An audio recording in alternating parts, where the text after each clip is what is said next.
चलो हम क्या पढ़ने वाले हैं आज? सरल रेखा में गति। सबसे पहले बात करते हैं सरल रेखा में गति क्या होती है जब एक डायमेंशन में, किसमें? एक डायमेंशन में। डायमेंशन की बात करते हैं हम, कितने डायमेंशन होते हैं टोटल? 2 डायमेंशन है। कितने डायमेंशन है टोटल? 2 डायमेंशन है। इसको कौन सी आकृति बोलते हैं हम? 2D आकृति बोलते हैं। कौन सी आकृति बोलते हैं? 2D आकृति। ये x अक्ष, ये क्या है? y अक्ष। ये x का अपोजिट क्या हो जाएगा? माइनस का x अक्ष, y का अपोजिट हो जाएगा माइनस का y अक्ष। क्लियर हुआ? आप यहाँ स्टार्टिंग पॉइंट पे खड़े हो। कहाँ पे खड़े हो आप? स्टार्टिंग पॉइंट ऑर्बिट में खड़े हो। ऑर्बिट में जो मूल बिंदु है, ऑर्बिट है या मूल बिंदु है, उसे कोऑर्डिनेट, ऑर्बिट की कोऑर्डिनेट या मूल बिंदु के निर्देशांक क्या लेंगे? 0, 0। आप एक खड़े हुए हो, ना ही आप x अक्ष में गए हो, ना ही आप y अक्ष में गए हो, ना x अक्ष में गए हो, ना ही y अक्ष में गए हो, कि ये यहाँ पर मूल बिंदु के निर्देशांक कितने लेंगे? 0, 0। क्लियर हुआ? अब सरल रेखा में गति की बात कर रहे हैं। किसकी बात कर रहे हैं? सरल रेखा में गति। अगर आप ये हो, ठीक है, ये आपको थोड़े गुस्से में हो, घर से आपको डांटा गया है और आपको बुझाया जा रहा है कि इधर जाओ या उधर जाओ, ठीक, तो आप इधर यहाँ से छिंदवाड़ा जा रहे हो, ठीक है, तो स्कूल छूट जाएगा, आपको एक दिशा में छिंदवाड़ा के लिए निकलना पड़ेगा।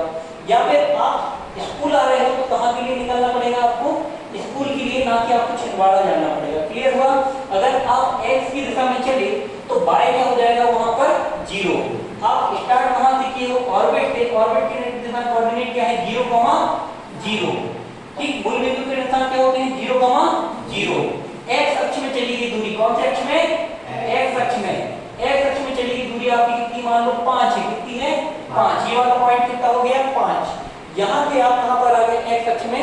इस पॉइंट पर आ गए, कितनी दूरी चले आपने? 5 चली। ठीक है, आगे बात करते हैं y अक्ष की। किसकी बात कर रहे हैं? y अक्ष की।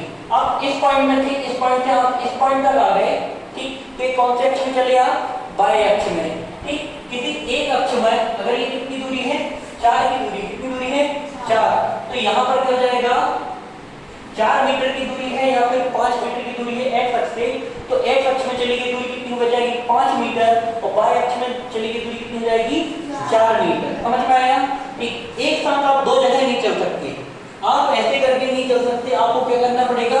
पर्टिकुलर एक एक्सिस में चलना पड़ेगा, पर्टिकुलर दूसरे एक्सिस में चलना पड़ेगा। एक साथ 2 जगह आप नहीं जा सकते। एक एक्सिस में चली गई दूरी क्या कहलाती है? सरल रेखा में गति। क्लियर हुआ? अब सरल रेखा में गति पढ़ने के पहले हम सबसे पहले पढ़ते हैं क्या? दूरी। सबसे पहले क्या पढ़ रहे हैं? दूरी। तो दूरी को समझने के लिए 2 चौक को समझ रहे हैं हम।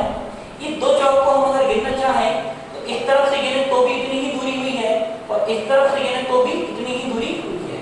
मतलब कि 2 पॉइंटों के बीच जितनी लंबाई होने वाली है वो क्या कहलाती है? हमारी दूरी। क्या कहलाती है? दूरी। तो ये क्या हो गया है? हमारा दूरी। ठीक, दूसरी बात करते हैं हम विस्थापन की। ठीक, डिस्टेंस हमने समझ लिए, 2 एग्जैक्ट पॉइंट थे, इन एग्जैक्ट पॉइंट के बीच में जो लेंथ थी वो हमारी क्या हो गई? लेंथ क्या हो गई? हमारी डिस्टेंस हो गई। क्या हो गई? डिस्टेंस या दूरी। अब हम बात कर रहे हैं इसकी डिस्प्लेसमेंट की। किसकी बात कर रहे हैं?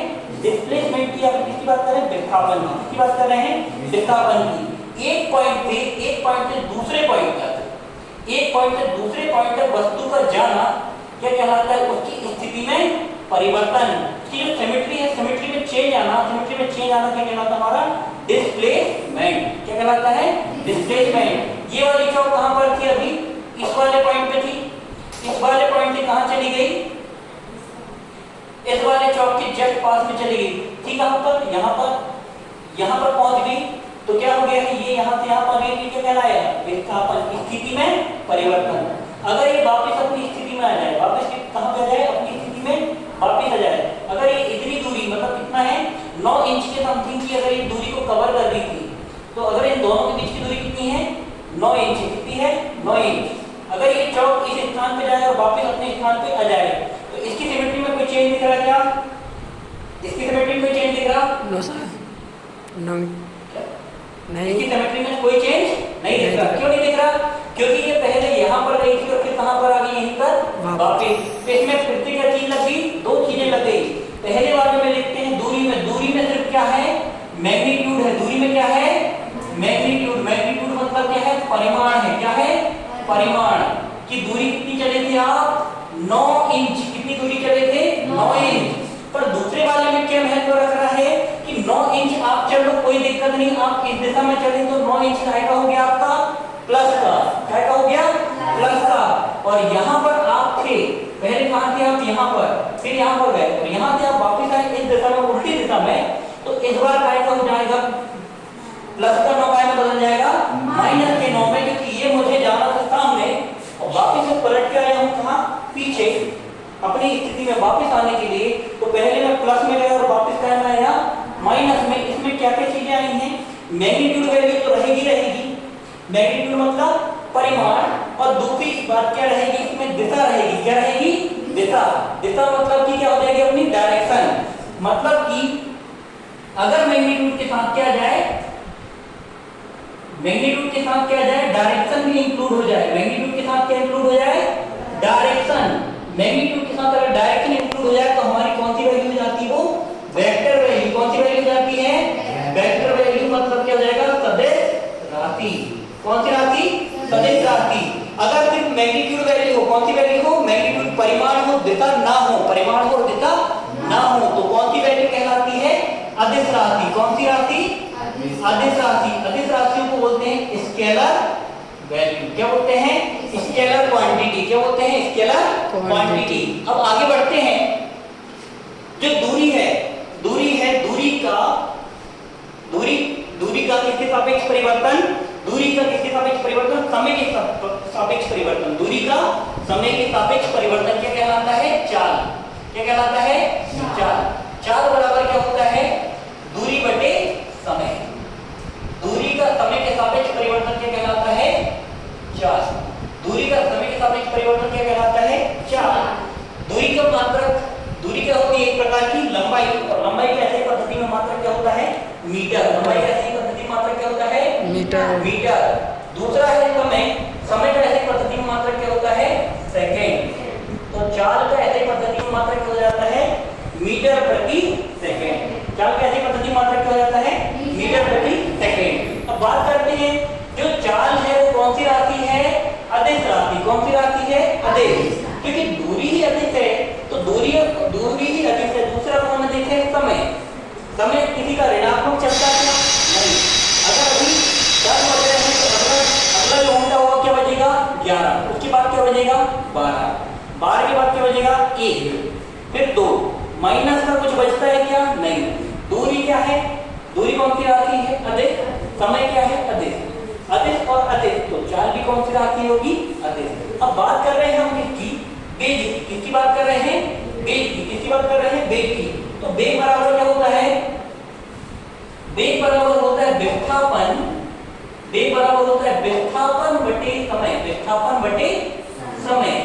क्लियर हुआ। अगर किसी स्थिति का, अगर किसी वस्तु का विस्थापन देखा जाए किसके सापेक्ष, समय के सापेक्ष, तो क्या कहलाता है, विस्थापन का समय के सापेक्ष परिवर्तन क्या कहलाता है, वेग। ठीक। डिस्प्लेसमेंट का चेंज किसके सापेक्ष, किसकी टर्म्स में, डिस्प्लेसमेंट का चेंज टाइम की टर्म्स में क्या कहलाता है, हमारा वेलोसिटी। क्या कहलाता है, वेलोसिटी। ठीक। तो विस्थापन क्या है, देखो जरा। विस्थापन भी एक प्रकार की क्या है, लंबाई है, दूरी है। तो इसका मात्रक भी कितना हो जाएगा, मीटर। समय का मात्रक क्या होता है, सेकंड। तो विस्थापन का मात्रक भी क्या होगा, मीटर प्रति सेकंड। वेग का मात्रक भी क्या होगा, मीटर प्रति सेकंड। पर वेग जो है, वेग कौन सी राशि होगी, कौन सी राशि होगी, सदिश। कौन सी राशि होगी, सदिश। क्योंकि विस्थापन कौन सी राशि है, सदिश। तो सदिश राशि से क्या बन जाएगी, वेग भी सदिश राशि। यहाँ पर चाल कौन सी राशि थी, दूरी अदिश राशि थी, तो चाल भी कौन सी राशि थी। क्लियर हुआ। अब हम आगे प्रॉपर्टी पढ़ेंगे, तो आगे सबसे पहले जैसे सरल रेखा में गति कर रहे हैं, वेग आ गया है और कौन आ गया है, दूरी आ गई है, चाल, दूरी आ गई है, विस्थापन आ गया है, दूरी पे आ गया है चाल, वेग से आ गया है, विस्थापन से आ गया है वेग। अब हम पढ़ने वाले हैं न्यूटन को। न्यूटन ने गति के कितने नियम दिया था, 3। फिर न्यूटन ने गति के कितने समीकरण दिया था, 3। ठीक। पहला नियम क्या था, अगर कोई वस्तु, न्यूटन की गति का प्रथम नियम, यदि कोई वस्तु स्थिर है तो वह स्थिर रहेगी जब तक कि उस पर कोई बल न लगाया जाए। डस्टर रखा हुआ है, रखा रहेगा जब तक कि हम उस पर कोई बल लगा के उसको हटा ना दें। ठीक। अगर खुद से हट गया तो क्या होगा, तुम लोग कमरे में बैठोगे ही नहीं, भाग जाओगे, बोले भूत है यहाँ पर। ठीक। दूसरी बात, ये स्थिर वस्तु स्थिर रही जब तक कि हमने इस पर कोई बहाबल नहीं लगाया। वो पंखा गतिमान कर रहा है, मूवमेंट कर रहा है, पंखा क्या कर रहा है, मूवमेंट दे रहा है, तब तक नहीं रोकेगा जब तक कि हम कोई बहाबल लगा के एक्स्ट्रा फोर्स लगा के उसको क्या कर लें, रोक न लें। समझ पाया? न्यूटन की गति का एक कौन सा नियम हुआ? प्रथम नियम। कौन सा नियम हुआ ये? प्रथम नियम। प्रथम नियम को कहते हैं जड़त्व नियम भी कहते हैं। क्लियर हुआ? दूसरा नियम, किसी वस्तु के संवेग में परिवर्तन की दर किसके बराबर होती है? लगाए गए बल के अनुक्रमानुपाती होती है। किसी वस्तु के संवेग में परिवर्तन की दर लगाए गए बल के अनुक्रमानुपाती है। दूसरा नियम हो गया। तीसरा नियम, जब दूसरा नियम का उदाहरण भी समझ लो, अगर क्रिकेटर की ओर, क्रिकेटर जो है, क्रिकेटर की ओर अगर क्या हो रहा है, बॉल आ रही है तो क्या करता है, हाथ को पीछे की तरफ करके क्या कर लेता है, कैच पकड़ता है, जिससे कि क्या होता है, उसके संवेग में परिवर्तन कर देता है। संवेग बराबर क्या होता है? द्रव्यमान गुणे वेग। अब देखो जरा, द्रव्यमान तो कांस्टेंट है, चौक, अगर चौक का कुछ वेट है या फिर ये चौक मान लो हमने किसकी मान ली, 100 ग्राम की एक बॉल मान ली, बॉल का 100 ग्राम का वेट 100 ग्राम का रहेगा। बैट्समैन बल्ले से मारे या कुत्ते में मारे, क्या होने वाला है, या फिर कैच के लिए फेंके तो क्या होने वाला, बॉल का वेट तो 100 ही ग्राम होने वाला, वो चेंज होगा क्या? नहीं। चेंज क्या होने वाला है? वेग। तेज आ रही है या स्लो आ रही है, वेग कितने तेजी से लग रहा है। ठीक, वेग अगर स्लो है तो क्या होगा, कोई दिक्कत नहीं। अगर वेग तेज है तो क्या करना पड़ेगा आपको? द्रव्यमान आप बदल नहीं सकते। द्रव्यमान बदल सकते हैं क्या? नहीं। किसको बदलना पड़ेगा? वेग को। किसको बदलना पड़ेगा? वेग को।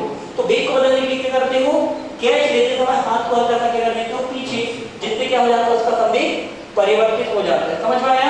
ठीक।